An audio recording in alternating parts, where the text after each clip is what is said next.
आप देख रहे हैं अनमोल सवेरा कार्टून स्टोरीज।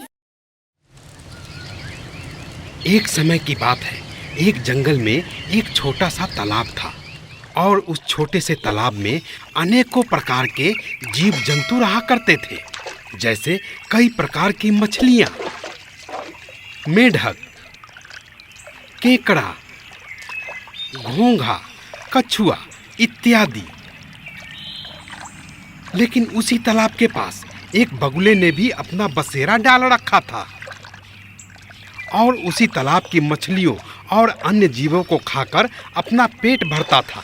वो बगुला वहाँ काफी मजे में रहा करता था, क्योंकि उस तालाब की मछलियाँ अन्य तालाब के मुकाबले बगुले को काफी स्वादिष्ट लगती थी।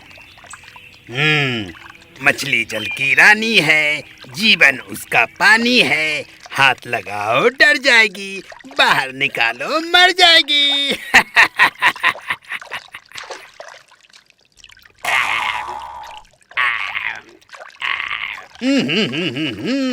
वाह, मजा आ गया।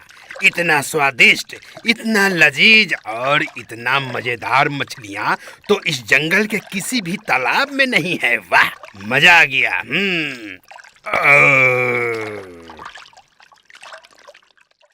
लेकिन जैसे जैसे दिन गुजरने लगे, वह बगुला बूढ़ा होने लगा और दिन ब दिन उसकी ताकत कम होने लगी और वह मछलियों का शिकार भी नहीं कर पा रहा था। कई कई दिन वह बगुला कमजोरी की वजह से भूखा ही सो जाता था। अगर ऐसा ही चलता रहा तो मेरे लिए बहुत ही मुश्किल हो जाएगी। मेरे प्राण पखेरु उड़ जाएंगे और मैं स्वर्गवासी हो जाऊंगा। नहीं नहीं नहीं, मुझे जल्द ही कुछ ना कुछ करना होगा। मुझे अपनी चतुराई का इस्तेमाल करना चाहिए। मुझे कुछ ऐसा करना होगा जिससे मुझे शिकार भी ना करना पड़े और मछलियाँ भी खुद ब खुद मेरे पास आ जाए। ठंडे दिमाग से सोचता हूँ। और अगले ही दिन वह बगुला तालाब के पास कंठी माला लेकर एक पैर पर खड़ा हो गया। ये बगुला भैया भगत कब से बन गए? क्या हुआ बगुला भैया, ये आप आज किस साधना में लीन हो गए? आखिर बात क्या है? देख रहा हूँ कि आप कुछ दिनों से मछलियों का शिकार भी नहीं कर रहे हैं और कुछ खा भी नहीं रहे हैं। आखिर बात क्या है, हमें भी बताइए बगुला भैया। अरे क्या बताएं मित्र केकड़ा भाई, कुछ दिनों पहले यहाँ तालाब के पास एक ऋषि मुनि आए थे। उन्होंने इस तालाब के बारे में ऐसी बात कही कि मेरे तो होश उड़ गए। क्या कहा ऋषि मुनि ने? उन्होंने कहा कि कुछ दिनों में इस धरती पर अकाल पड़ने वाला है। चंद दिनों में ही यहाँ के सभी छोटे मोटे जलाशय सूख जाएंगे। ये तालाब भी कुछ दिनों में ही सूख जाएगा और इस जलाशय में रहने वाले सारे जीव जंतु मर जाएंगे। ये सुनकर मैं काफी दुखी हो गया हूँ भाई। अरे बाप रे बाप, अब क्या होगा बगुला भैया, अब क्या होगा? अरे भाई, होना क्या है, मैं तो एक पक्षी हूँ उड़ने वाला। मैं तो किसी बड़े नदी के पास जाकर अपना ठिकाना बना लूँगा, लेकिन तुम सब मारे जाओगे। सो इसीलिए मैं ऊपर वाले से विनती कर रहा हूँ कि इस जलाशय को ना सूखने दे। तो इस तालाब और यहाँ के जीव जंतु को बचाने के लिए ही मैं साधना में लीन हो गया हूँ। हाँ, ये तो वाकई में बहुत चिंता की बात है बगुला भैया। हाँ, लेकिन बगुला भैया एक उपाय है। आप तो उड़ने वाले पक्षी हो, तो आप चाहे तो हम सभी को इस संकट से मुक्ति दिला सकते हो। आप इस तालाब के सभी जीव जंतु को उठाकर किसी बड़े नदी में पहुंचा दो, तो इस तालाब में रहने वाले सभी जीव जंतु की जान बच जाएगी। हाँ, ये उपाय तो सही है, लेकिन क्या यहाँ के सभी जीव जंतु इस बात से सहमत होंगे? मैं जाकर सभी को इस घटना के बारे में अवगत कराता हूँ और उन सभी को सारी बात बताता हूँ। हाँ। और केकड़ा चल देता है अपने तालाब में रहने वाले साथियों और अपने भाई बंधुओं को सूचित करने। बगुला को मानो तो जैसे लॉटरी ही लग गई, क्योंकि जैसा उसने सोचा था बिल्कुल वैसा ही हुआ।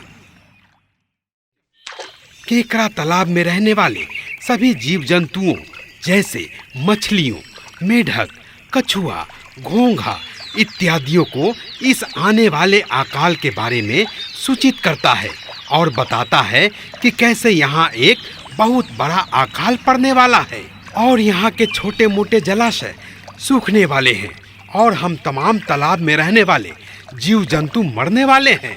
लेकिन इस संकट से बगुला भैया हम लोगों को बचाने के लिए तैयार हो गए हैं। बगुला भैया एक एक करके हम सभी को आकाश मार्ग के जरिए एक बड़े से नदी में पहुंचा देंगे, जहां पे हम तमाम जल में रहने वाले जीव जंतु जीवित रह सकेंगे। केकड़ा की बातों को सुनकर सभी ने जाने के लिए हामी भर दी। अगले ही दिन वह बगुला बिना समय गंवाए तालाब में रहने वाली मछलियों को एक एक करके अपनी चोंच में दबाकर ले जाने लगा।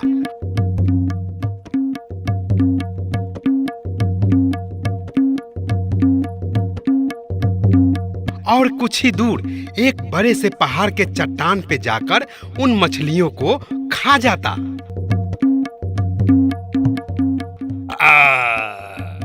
वाह, मजा आ गया। कभी कभी तो बगुला दिन में 2-2 चक्कर लगा लेता।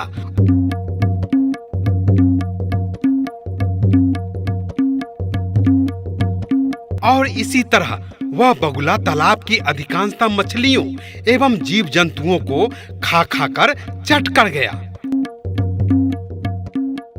इसी प्रकार दिन व दिन बगुले की सेहत बनने लगी और उसके चेहरे पर लाली आ गई।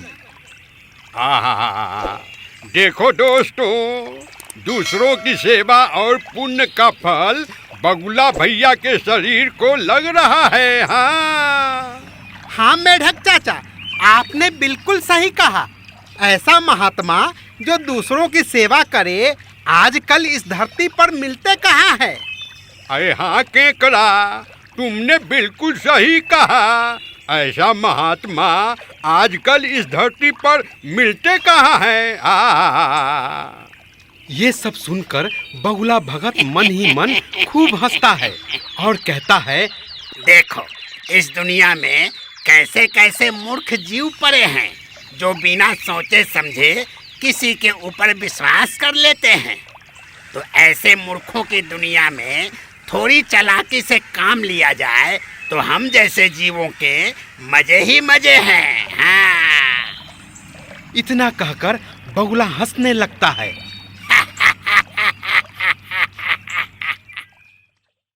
तभी केकड़ा एक दिन अपने अतिथि मित्र केकड़ा के साथ बगुला के पास आया और बगुले से बोला, बगुला भैया, इस तालाब में रहने वाले इतने जीव जंतुओं को आपने पार घाट लगा दिया है, लेकिन मेरा नंबर कब आएगा। ये सुनकर बगुला मन ही मन सोचता है, चलो आज इस केकड़े की इच्छा पूरी कर देते हैं और आज इसे ही ले जाते हैं। क्योंकि काफी दिनों से मैंने केकड़ा नहीं खाया है। इसी बहाने आज अपने मुंह का स्वाद भी बदलते हैं। चलो केकड़ा भाई, आज तुम्हारा ही नंबर लगाते हैं। चल आजा, मेरी पीठ पर बैठ जा। आजा मेरी पीठ पे बैठ जा। आजा मेरी पीठ पर बैठ जा। लेकिन बगुला भैया, मैं चाहता हूँ कि आप हमसे पहले हमारे मित्र को ले जाइए, क्योंकि ये हमारे अतिथि हैं और अतिथि देव के समान होते हैं। बेचारे कुछ ही दिनों पहले दूर से भटकते भटकते इस तालाब में आ गए थे और तब से यह यहीं पर रह रहे हैं। तो मैं चाहता हूँ कि आप सबसे पहले इन्हीं को ले जाइए। मैं तो आपके साथ बाद में भी चला जाऊंगा। हाँ ठीक है, तो आ जाओ, मेरी पीठ के ऊपर बैठ जाओ। आजा मेरी पीठ पे बैठ जा। आजा मेरी पीठ पे बैठ जा। और केकड़ा उस बगुले की पीठ पर जाकर बैठ जाता है। बगुला उस केकरे को अपनी पीठ पर बैठाकर चल देता है।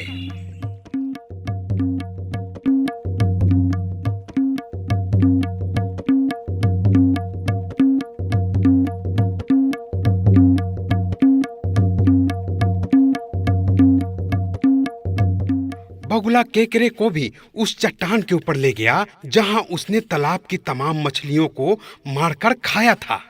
तभी चट्टान के ऊपर हड्डियों का अंबार देखकर केकड़ा घबरा गया और बगुले से घबराते हुए पूछा, ये हड्डियों का ढेर कैसा है बगुला भैया? और वो नदी कितनी दूर है? मूर्ख केकरे, यहाँ कोई नदी वदी नहीं है। मैं एकक को अपनी चोंच में दबाकर यहाँ लाकर खाता रहता हूँ। हाँ, आज तुम्हारी बारी है, आज तू मरेगा। हाँ। केकड़ा बगुले की सारी चाल समझ गया, लेकिन फिर भी वह घबराया नहीं और उसने अपनी हिम्मत नहीं हारी और तुरंत उसने अपनी आरी जैसी नुकीले पंजों को तेजी से बढ़ाकर उस बगुले की गर्दन दबा दी। मेरी गर्दन छोड़ दे, मेरी गर्दन, मैं मर गया। और केकड़ा उस बगुले की गर्दन तब तक दबाए रखा जब तक बगुले की प्राण पखेरु न उड़ गए। मेरी गर्दन। फिर केकड़ा उस बगुले भगत का कटा सिर लेकर अपने मित्रों के पास अपने तालाब के निकट पहुंचा और सबको उस दुष्ट बगुले की सच्चाई बताई कि कैसे वह दुष्ट बगुला हम तमाम जीवों को धोखा दे रहा था। तो इस कहानी से हमें यही सीख मिलती है कि दूसरों की बातों पर आंखें बंद कर विश्वास कभी नहीं करना चाहिए और मुसीबत आने पर धीरज और बुद्धिमानी से काम करना चाहिए। तो कैसी लगी हमारी कहानी? यदि अच्छी लगी हो तो मेरे चैनल को सब्सक्राइब करें और बेल आइकन दबाना ना भूलें ताकि आने वाले नए वीडियो के नोटिफिकेशन आप तक सबसे पहले पहुंचे। और हाँ, लाइक, कमेंट और ज्यादा से ज्यादा शेयर करें। और हाँ, सब्सक्राइब करना ना भूलेंगे। हाँ, तो फिर देखते रहिए अनमोल सवेरा कार्टून स्टोरीज।